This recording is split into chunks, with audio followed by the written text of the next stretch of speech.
Hi, this is Matt Young. I'm an acting coach and acting tutor here in Suva, Fiji with Takuna Acting Club. And today I'm going to give you lesson one of my Deconstructing the Monologue, and that is to read your monologue out loud.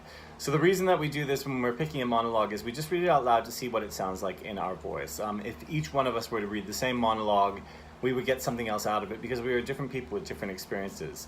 And sometimes a monologue is going to resonate with you and sometimes it's not. So you really have to listen to your gut, because there's no point on working on a monologue for, 4 weeks, 6 weeks, 12 weeks, a year, if it's not something that's going to help get you cast. All right?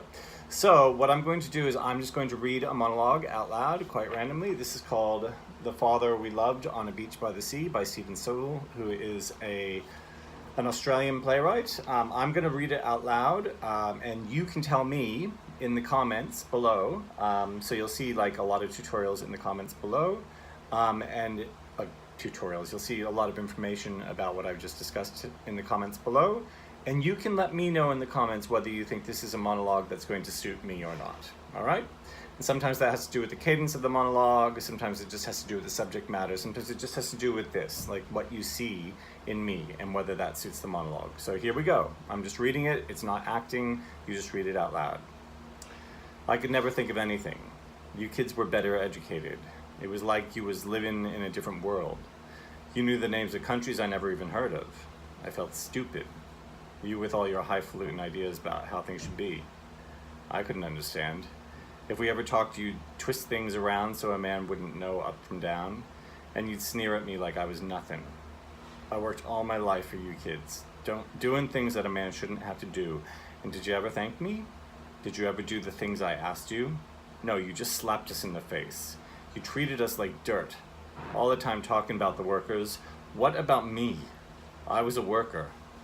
You wouldn't even pass the time of day with us, trotting off with all your university friends to talk about things you didn't know the first thing about. Oh, you knew the theories all right, but you never had to live it day by day without no hope and no future.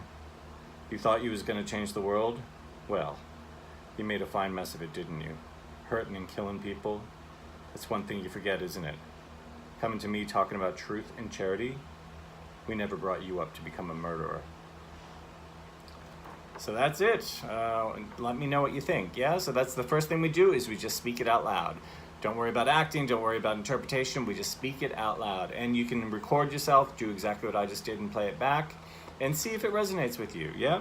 There's heaps that resonates with me in this, so you might think, oh God, this isn't really a great monologue for him, but I'm a parent. I mean, there's so much about this that I definitely cannot relate to that feeling of my children not listening to me and me trying to give away my whole life, for their betterment. And I think every parent can sort of, at some point, associate with that, especially if you have kids that are teenagers. So, there's a lot in this that I think would really work for me. I might need to adjust the language slightly or look at the accent, because it's written with lots of sort of regionalisms. But I don't know. You tell me. What do you think? Is it the right monologue for me? That's lesson number one. So comment below, and we'll see you next time. Thanks. Oh, don't forget to subscribe. Thank you.